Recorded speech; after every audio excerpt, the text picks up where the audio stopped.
Sa ibang balita, nakahanda ng baguhin, dagdagan at ayusin ng Bureau of Immigration ang kanyang pamamalakad at reforma ngayong 2014.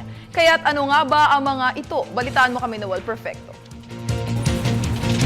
Lalo pang pinaigting ng Bureau of Immigration ang pagbabantay sa mga dayuhang pumapasok sa bansa ngayong 2014.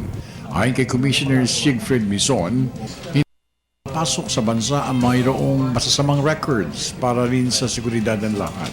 Ipatutupad ng Bureau ang online transactions para mas mapabilis pa ang pabibigay serbisyo nito sa mga ngailangan ng mga ito. Idinagdag pa ni Mison na huwag magatubiling magreklamo ang mga dayuhang ginagawang gatasan ng mga tiwaling police nationwide. For the bad guys, we will continue our enforcement operations.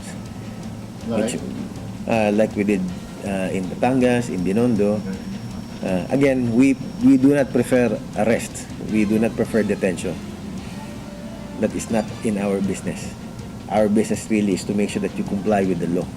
Pati mga peking immigration officials at kawani na gumagawa ng katiwalian sa ahensya ay pakikilala rin ng pamunuan para maiwasan ng mga dayuhan. Hindi rin initsipwera ni Mison ng mga natitira pa mga umano'y scalawags na nagpapasasa sa mga mabibiktima nitong mga foreigners. At para tuluyang mapaigi ang Bureau ang serbisyo nito sa mga dayuhang turista, magbubukas rin ng mga outlets ang Bureau sa mga piling commercial centers. Mahigpit ang pinalabas na mandato ni Mison sa lahat ng mga frontliners ng Bureau sa mga paliparan sa bansa. Good guys in at bad guys out. At maipatupad ito ng ahensya. You are our visitors. We will treat you as visitors. Filipinos treat our visitors well.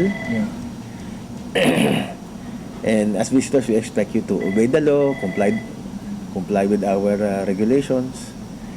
But in the event that you are now victimized by some of these public officers, then it's important for them to really come out and complain. Para sa Telebisyon ng Bayan, ako naman si Noel Perfecto.